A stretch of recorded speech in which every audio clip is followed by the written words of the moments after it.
Well, hello YouTube. I have been lacking in content with it being a terrible, crappy winter. It's very cold, it's very gray, very disgusting. It's just not fun. So I thought I'd do this little mini series, I guess, to keep y'all some content every couple of days. I'm gonna go through every piece of equipment, video by video, like tractors, stuff like that. Okay?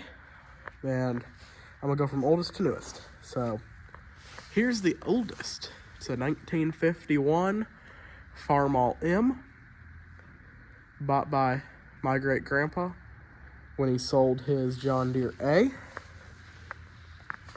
Yeah, he made a good upgrade. He never went back to Deere after that. He only owned Internationals and Claws after that Deere. But it's 51M. It's got M&W hand clutch on it. It's got M&W pistons in her. That's pretty much the only special stuff about it. Other than that, it's gotten her absolute... She's definitely been well used. I mean, she was their main tractor for years. She got heavy use, corn picker, planter, plow, disc, everything. And then Grandpa had it, and he ran it alongside WD-45, I think.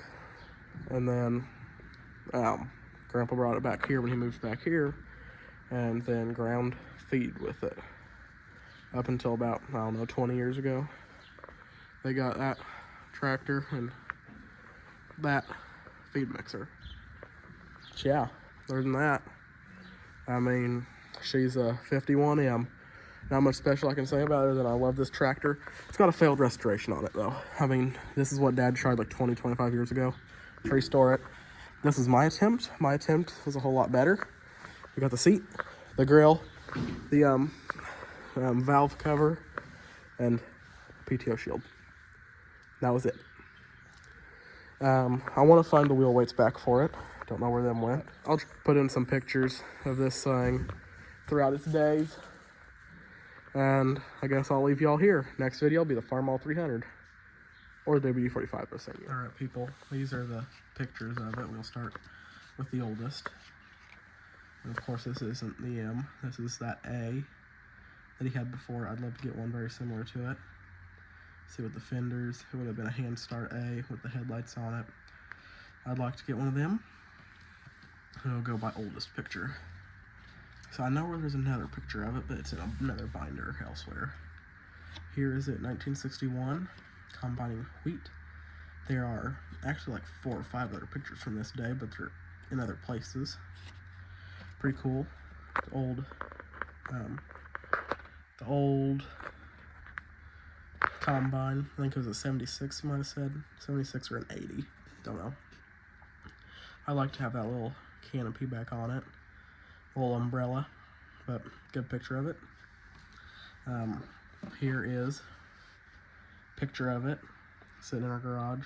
That shed was actually pretty much built for that tractor, for the corn pickers and for that tractor.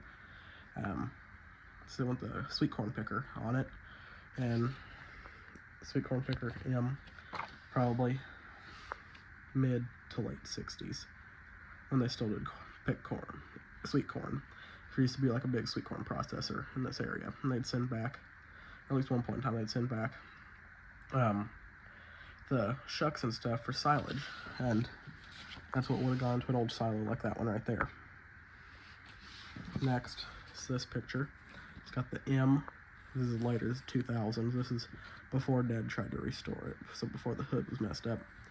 And it's got those brackets on it because it had some form of a loader on it at one point in time.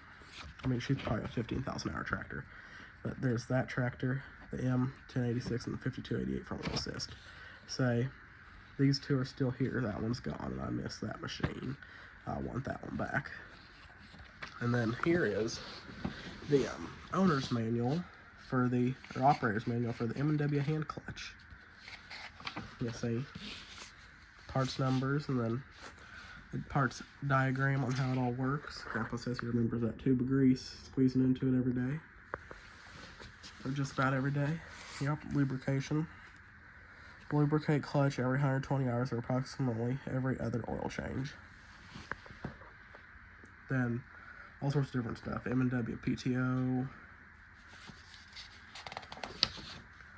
Or that's the same thing, power takeoff clutch. This stopped the tractor. It kept the PTO going. Basically a hand clutch on Alice Chalmers. That's basically what it was doing. See? And then it's just got on the back here, talks about other things like the pistons. We put the pistons in it. I think Grandpa said they put the pistons in it, whatever. Like the engine blew up or something. So they put the rings in it. And then I have got the original owner's manual for it somewhere in here. But I'm too lazy to dig all this stuff back out. But here is like an album, like a catalog from International Harvester when the letter series came out. You see, Farmall family. Showcases all of them. I think that's a pretty cool little thing. But yeah, other than that, that's all I've got to say, I think. So, thanks for watching, and goodbye. These next pictures you are seeing is 1, 2, 3, 4. 4 generations. That first one we saw was my great-grandpa. This is my grandpa on the M for the single bar mower. This was my dad and aunt on the M in the 80s. And this is me on the M.